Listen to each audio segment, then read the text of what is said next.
Live from Whitney Media, 1460 WVOX, it's time to get the inside stories from Yonkers and across Westchester. This is On the Level with Hezi Harris. Hezi Harris is the publisher and editor of the Westchester Herald and the Yonkers Tribune. You can join Hezi and his guests now at 914-636-0110. Time now for the inside stories On the Level. Here's Hezi Harris. Thank you, John Harper, for that wonderful introduction. Debbie Schachter is in our studios, our engineer. She'll be handling calls, and we'll be taking calls from our listeners at 10:30 at half past the hour after our first break. And if you'd like to call, staying on topic, you can give us a call at 914-636-0110. But tell your friends right now that they can listen to us live at WVOX.com. Audio streaming technology will bring you closer to our guests, and we've got two wonderful guests in the studio. We've got Tom Bach, who's running for the 8th District in the Westchester County, for Westchester County Board Legislator. I understand you were endorsed by the Republican, Conservative, and Independence line, which is absolutely wonderful. So congratulations to one of our candidates, and also to Mr. Kane.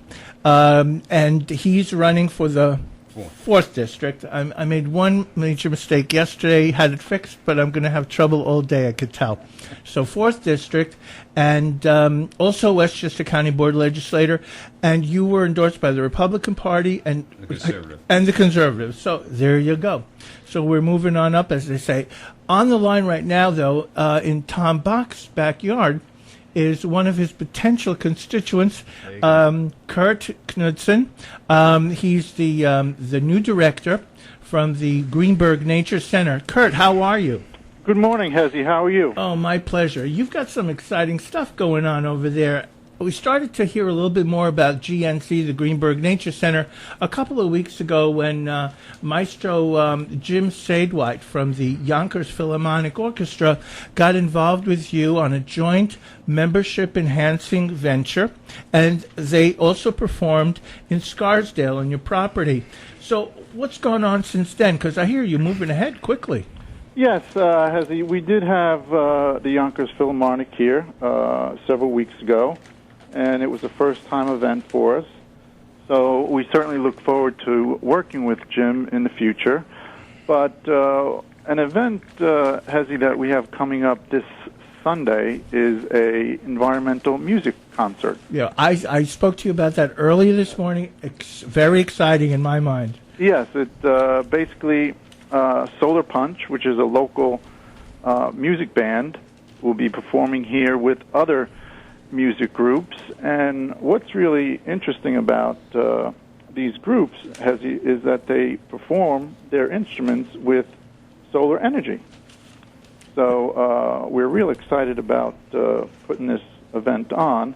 And the other thing that they're going to be doing is they're going to be doing cooking demonstrations using solar energy. I think that's terrific. You know, a lot of people don't even know how to boil water, you know, using the conventional oven. So it's going to be really good. And, you know, especially when you're out there in the middle of the desert, it's not a bad idea to know how to, you know, grab onto that power. Yeah. Well, there are so many interesting things being developed now, you know, that are environmental friendly. I mean, this should be very interesting on all.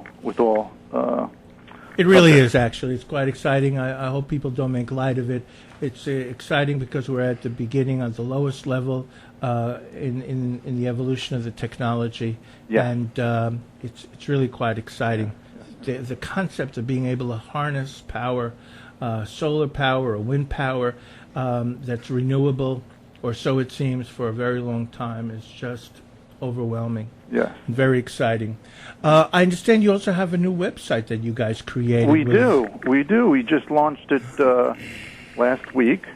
And for those that would like to find out more information on the concert and other things that the GNC is doing, the site is www.greenbergnaturecenter.org. I think it's terrific. And was the company, is it Burton Marsteller? No, Burton Marsteller is a big advertising firm that assisted in putting that together? That's correct. Yeah, they're an unbelievable advertising giant. Oh, they were phenomenal. They were so professional in their approach, and it was really good to get them on board and to do the site for us. It's really wonderful. They're evidently residents of the area. Yes, it was Mr. and Mrs. Harold Burson, and Mr. Burson was the founder of Burson Marsteller. Yeah, and really is quite an icon in the public relations field. Absolutely. I remember him from years and years ago. Never met the man, so I don't want people to misconstrue, but I remember the name and remember the firm, remember even some of their accounts from maybe 30, 40 years ago. Just yes, they're phenomenal. fantastic people. Absolutely. Well, it's exciting. So tell us again about the event. It's this Sunday at the Greenberg Nature Center? At the Greenberg Nature Center. It's from 3 o'clock to 5. Excellent. And again, you can find out more information by going to our website.